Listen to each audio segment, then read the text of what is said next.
Hi guys, welcome back to Mentor Nation and हम लोग कर रहे थे vocabulary sessions.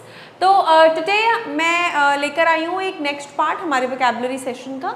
As you can see on the screen that's part number 5 and we will do some more synonyms. कुछ और synonyms हम यहाँ देखेंगे, उनका मीनिंग, उनका सेंटेंस बनाने की कोशिश करेंगे। सबसे पहला सिनोनिम जो आप यहाँ देख पा रहे हैं दैट इज बेन। सबसे पहला वर्ड जो आप विजुअलाइज कर पा रहे हो वो है बेन। बेन का एक्चुअली मतलब होता है यार कर्स, ठीक है, किसी को बद्दुआ देना, हार्म, मेक समवन अनहैप्पी, ठीक है, किसी को बद्दुआ दे देना, किसी को कर्स कर देना कि ये तो अब तुम्हारे साथ बुरा ही होगा। जैसे सेंटेंस यहाँ बना हुआ है, the journalist was regarded by some as the bane of Whitehall, ठीक है, कि उसे उसका एक नेगेटिव साइड में लिया जाने वाला लाइक कर्स समझा जाता था, ठीक है। Next banish.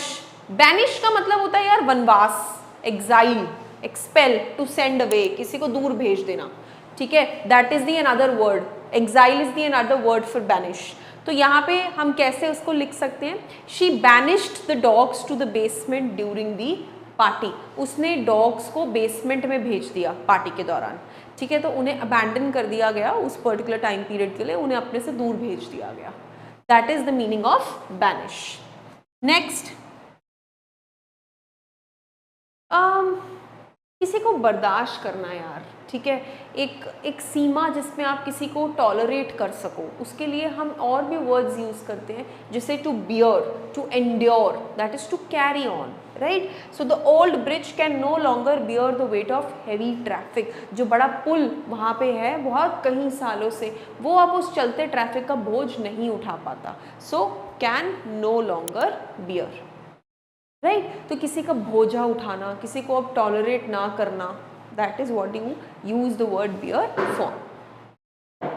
आगे सीज। सीज का मतलब होता है यार रोक देना, टू स्टॉप, ठीक है, सीज फायर, अब फायरिंग रोक दो।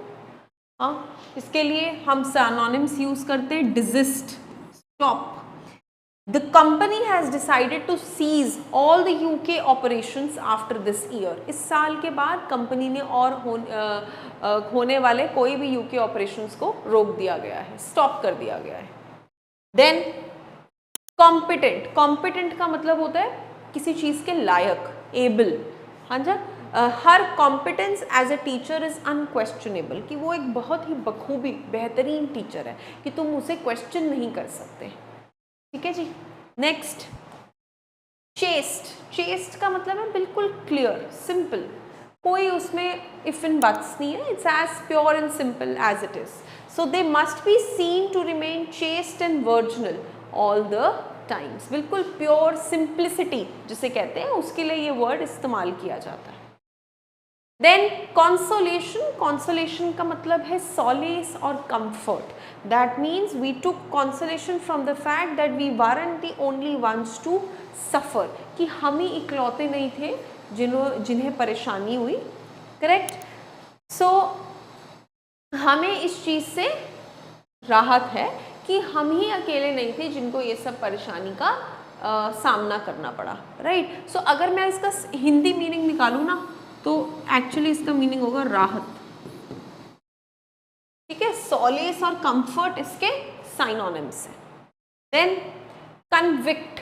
कन्विक्ट का मतलब है आप क्रिमिनल हो, हाँ, you have been convicted for the crime, आपको उस जुर्म के लिए जिम्मेदार माना गया है। तो वो जो जिम्मेदार वर्ड हम यूज करते गए हैं कि आप ही उस जुर्म के कर्ता हो, so that is convict. The police is looking for an escaped convict, भागे हुए जुर्म करने वाले बंदे को वो ढूंढ रही है।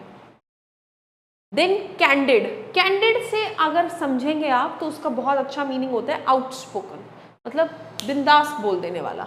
सो he failed in his duty to be candid with the British people, उसको उनको साफ साफ कह देना चाहिए था, ठीक है, ये मतलब होता है कैंडिड का, जिसके हमारे दो साइनोनिम्स बनते हैं, फ्रैंक एंड आउटस्पोकन, ठीक है।